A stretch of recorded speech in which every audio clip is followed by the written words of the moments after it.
On parlera de votre argent, mais d'abord le journal Élodie Largenton et on commence avec les droits des consommateurs. La loi Hamon veut renforcer les droits des consommateurs et elle est présentée ce matin en Conseil des ministres. Et la mesure la plus emblématique, c'est l'instauration des actions de groupe. Les consommateurs victimes d'un même dommage pourront intenter une action collective en justice. Ce projet de loi prévoit aussi une plus grande facilité pour résilier des contrats d'assurance. Hélène Cornet. Résilier son contrat d'assurance, une démarche administrative qui rebute la plupart des Français. À moins d'envoyer une lettre recommandée 2 mois avant l'échéance du contrat, il est automatiquement reconduit. Une inertie qui arrange bien les assureurs. Ils gardent leurs clients 6 ans en moyenne contre 2 ans aux Pays-Bas ou en Grande-Bretagne. Pour un marché plus fluide et plus concurrentiel, le projet de loi propose la résiliation de son contrat à tout moment, sans frais, après seulement 1 an d'engagement. Qui dit plus de concurrence dit baisse des tarifs. Faux, nous dit-on du côté du groupement des entreprises mutuelles d'assurance. Les frais administratifs vont être alourdis, ce qui va se répercuter sur les assurés. L'autre crainte, c'est que certains se passent tout simplement d'assurance.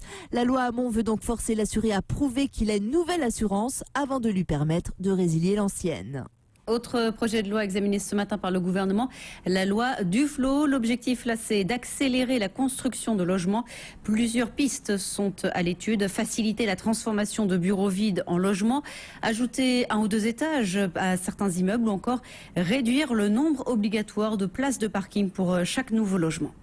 La BCE va-t-elle baisser son taux directeur? On le saura à la mi-journée. La Banque centrale européenne est en tout cas sous pression pour assouplir sa politique monétaire et tenter ainsi de redynamiser la conjoncture. Le taux directeur est à 0,75% depuis juillet. Il pourrait être abaissé à 0,5%. L'annonce sera donc faite à la mi-journée. Suivra ensuite la conférence de presse de Mario Draghi que vous pourrez suivre sur BFM Business à partir de 14h30. José Manuel Barroso se dit confiant sur le fait que l'Italie puisse sortir bientôt de la procédure de déficit excessif au niveau européen. Le président de la Commission européenne a reçu ce matin Enrico Letta. Le nouveau président du Conseil italien cherche à obtenir une marge de manœuvre pour financer des politiques de relance économique. En attendant, le 10 ans italien est stable en ce moment. Élodie, du côté des entreprises, le marché automobile est à la une. Il a plutôt résisté au mois d'avril. Oui, le nombre d'immatriculations de voitures neuves est encore en repli, moins 5,2%. Mais pour la première fois depuis des mois, le recul est sous la barre des 10%. Principale raison de cette relative bonne nouvelle, une vague de nouveautés chez plusieurs constructeurs. Lagardère se dit prêt à racheter la totalité de Canal+ à Vivendi pour l'introduire en bourse. La totalité des parts, cela veut dire 80% du capital. Canal+ mérite un projet de croissance ambitieux, déclare Arnaud Lagardère au journal Le Monde. Lagardère tiendra son assemblée générale demain. Le patron d'Orange regrette l'intervention d'Arnaud Montebourg. Le ministre du redressement productif s'est opposé au rachat de Dailymotion par Yahoo. Ce matin, Stéphane Richard déclare aux Échos que Dailymotion est une filiale d'Orange et non de l'État. Plutôt qu'un soutien financier, il dit chercher un partenaire. Et à propos de Yahoo, 36,5 millions de dollars pour 6 mois de travail. C'est ce qu'a touché la nouvelle présidente du groupe l'an passé. Marissa Mayer a cumulé salaire, bonus et rémunération en actions.